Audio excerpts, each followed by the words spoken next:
We're reading every Spider-Man ever, and this is Amazing Spider-Man issue 57.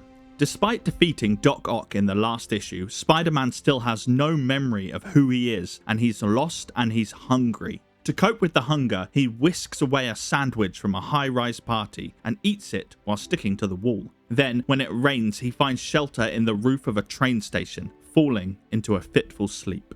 Elsewhere, his Aunt May is struggling to sleep, filled with worry over her missing nephew. She's convinced something terrible has happened to him. Getting out of bed, she decides to call his roommate one more time, but quivers and faints to the ground instead.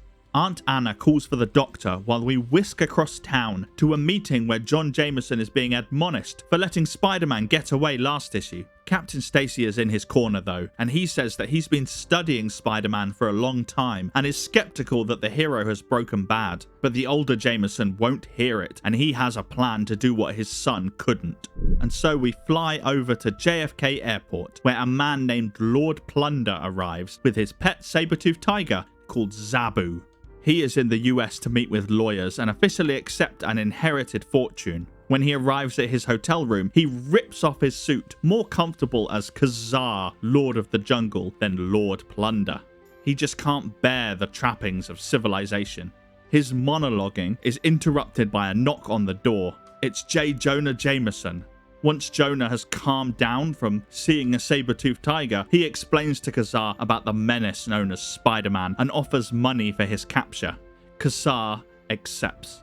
Meanwhile and elsewhere, Harry Osborn, Peter's roommate, is searching Peter's room for some clue to where his friend has gone. On the floor of a closet, he discovers one of Peter's spider tracers and quickly puts two and two together. Peter Parker is Spider-Man's victim.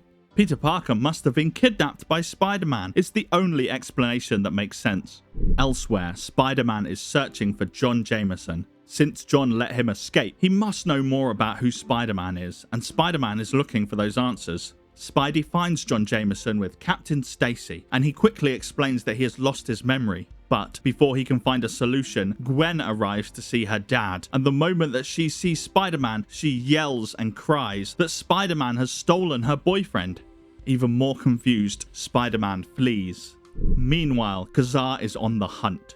He tracks Spidey's scents to the Grand Central Terminal, then spots a fragment of his suit on a wall, and then he swings past the open window where Jameson and Stacy discuss Spidey's innocence. He's getting closer. Spider-Man's next plan to find out who he is to check in with the local newspaper, the Daily Bugle. He swings into Jonah Jameson's office, and Jonah quickly learns of Spidey's amnesia.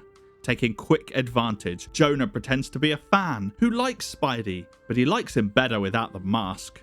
And Spider-Man believes him. He begins to take off his mask and reveal his secret identity when Ka-zar bursts through the window. As the Jungle Man and Spider-Man fight, Jonah is distraught. He was this close to discovering Spider-Man's secret identity.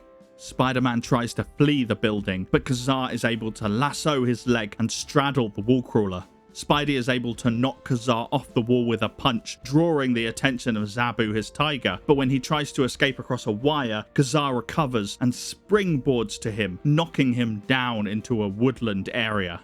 It's Ka-zar's type of terrain. But the terrain does very little, as Ka-zar soon finds himself in a battle of strength with Spidey, who is much stronger and is able to strike a powerful blow. But before Spider-Man can strike again, he's pounced upon by Zabu, and they both fall into a lake, and only Zabu re-emerges. Ka-zar recovers and dives in after Spidey, finding him unresponsive.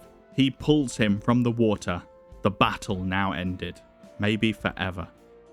Thanks for watching all the way to the end. There's a new recap video every Thursday, but while we wait for the next issue, here's a fun fact about this one. As discussed, Ka-zar tells reporters that he's come to America in order to discuss matters with his lawyer. He's referring to Matt Murdock, aka Daredevil, who became Ka-zar's lawyer following the events of Daredevil issue 12 to Daredevil issue 14, where Murdock helps Ka-zar reclaim his family fortune.